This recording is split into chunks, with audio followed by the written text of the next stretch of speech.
சிவகங்கை மாவட்டம் மானாமதுரை பழைய பேருந்து நிலையம் அருகே புதிய கடைகள் கட்டப்பட்டு வருகிறது. இந்த நிலையில் கடையின் முன்பாக நிறுத்தப்பட்டிருந்த இருசக்கர வாகனத்தை திருடன் திருட முயன்றான். அப்பகுதி மக்கள் அந்த திருடனை மடக்கி பிடித்தனர். மேலும் அந்த திருடனை விசாரித்த போது அவன் விருதுநகரை சேர்ந்தவன் என்றும் அதிக போதையில் இருப்பதாகவும் கூறினான். இதுகுறித்து மானாமதுரை காவல்துறையினர் விசாரித்து வருகின்றனர்.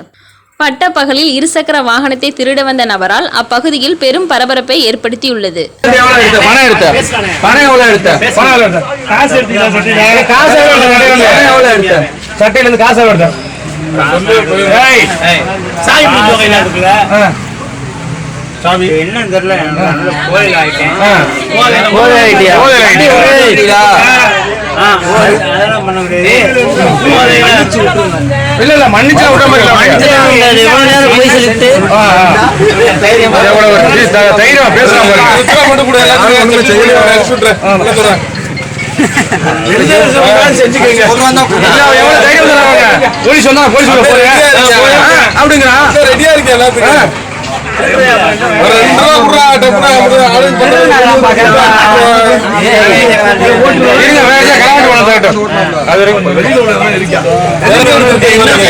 செய்திகளை உடனுக்குடன் தெரிந்து கொள்ள தினமுல்லை நியூஸ் தமிழ் சேனலை சப்ஸ்கிரைப் பண்ணுங்க.